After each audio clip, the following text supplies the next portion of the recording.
क्या आपने कभी सोचा है कि दालों की कीमतें अचानक क्यों बढ़ जाती हैं? क्या कारण है कि भारत, जो दुनिया में सबसे ज्यादा दालें पैदा करता है, फिर भी लाखों टन दालें आयात करता है? क्या जलवायु परिवर्तन और खेती की बदलते पैटर्न भारतीय किसानों की आजीविका और देश की खाद्य सुरक्षा को खतरे में डाल रहे हैं? नमस्कार, मेरा नाम उर्वशी है। आज हम बात करेंगे भारत में दाल उत्पादन पर मंडरा रहे संकट के बारे में। किसानों की परेशानियों से लेकर जलवायु परिवर्तन और सरकार की नीतियों तक इस पूरी रिपोर्ट में हम समझेंगे कि आखिर क्यों दाल उत्पादन में गिरावट आ रही है और इससे कैसे निपटा जा सकता है। भारतीय किसानों की चुनौतियां। इंडिया स्पेंड में छपी रिपोर्ट के मुताबिक आंध्र प्रदेश के प्रकाशम जिले के मर्नेडिपल्ली गांव के 45 वर्षीय किसान जे वेंकट नारायण पिछले 7 सालों से अरहर यानी कि तुअर दाल की खेती कर रहे हैं, लेकिन बदलते मौसम और अनिश्चित वर्षा ने उनकी फसल पर बुरा असर डाला है।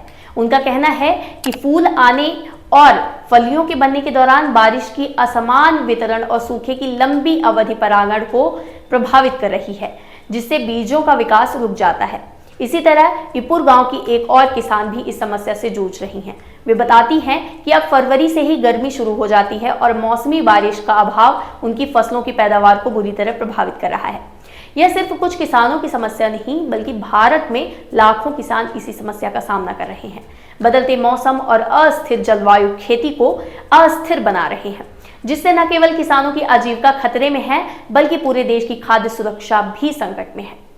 भारत में दालों के महत्व पर बात करते हैं तो भारत दुनिया का सबसे बड़ा दाल उत्पादक देश है और वैश्विक उत्पादन में इसकी हिस्सेदारी 25% है। दालें हमारी पोषण सुरक्षा और कृषि पारिस्थितिकी तंत्र दोनों के लिए बहुत महत्वपूर्ण है। दालों में गेहूं से 2 गुना और चावल से 3 गुना ज्यादा प्रोटीन होता है। यह ग्रामीण इलाकों में प्रोटीन का प्रमुख स्रोत है, जहां मांस और अन्य प्रोटीन स्रोतों तक हर किसी की पहुंच नहीं होती। कृषि विशेषज्ञ नरसन्ना कोपुल्ला के अनुसार भारत में दालें हमारी परंपरा का हिस्सा रही हैं, लेकिन आज हम अपनी जरूरतों के लिए दालों के आयात पर निर्भर होते जा रहे हैं। इतना ही नहीं, दालें केवल हमारे खाने का हिस्सा नहीं है, बल्कि यह मिट्टी की उर्वरता बढ़ाने में भी मदद करती है। दालों में नाइट्रोजन फिक्सिंग गुण होता है, जिससे ये हवा से नाइट्रोजन खींचकर मिट्टी में जमा करती है, जिससे उर्वरक की जरूरत कम हो जाती है। दाल उत्पादन में गिरावट क्यों आ रही है? पिछले कुछ दशकों में भारत में दाल उत्पादन कई समस्याओं से जूझ रहा है। इसका एक प्रमुख कारण हरित क्रांति है। 1960 और 70 के दशक में सरकार ने गेहूं और चावल जैसी अनाज फसलों को बढ़ावा दिया ताकि खाद्यान्न संकट से निपटा जा सके, लेकिन इस प्रक्रिया में दालों की खेती को नजरअंदाज कर दिया गया। परिणाम स्वरूप आज दालों की खेती मुख्य रूप से कम उपजाऊ, सिंचाई रहित और बारिश पर निर्भर भूमि पर ही की जाती है। इससे दाल की उपज कम हो रही है और किसानों के लिए इसे उगाना जोखिम भरा हो गया है। जलवायु परिवर्तन का असर। जलवायु परिवर्तन ने इस संकट को और बढ़ा दिया है।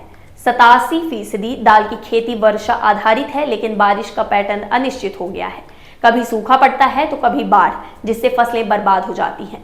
ज्यादा गर्मी से परागण प्रभावित होता है और दालों के फूल झड़ जाते हैं।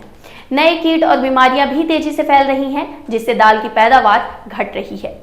जीवी रमंजन यादू यानी कि सेंटर ऑफ सस्टेनेबल एग्रीकल्चर से बताते हैं कि दालों की खेती पूरी तरह से बारिश पर निर्भर होती है, लेकिन लगातार बदलता मौसम इसे अस्थिर बना रहा है। भारी बारिश से जल भराव और लंबे सूखे से नमी की कमी दोनों ही फसल को नुकसान पहुंचाते हैं। बढ़ता आयात और बाजार की अस्थिरता। चूंकि भारत में दाल उत्पादन मांग के हिसाब से पूरा नहीं हो पा रहा है, इसलिए हमें हर साल 2.5 मिलियन टन दालें आयात करनी पड़ती हैं।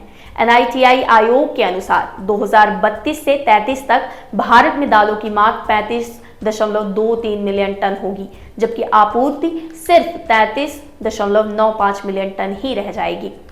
इसका मतलब यह है कि अगले कुछ दशकों में भी हम दालों के लिए आयात पर निर्भर रहेंगे।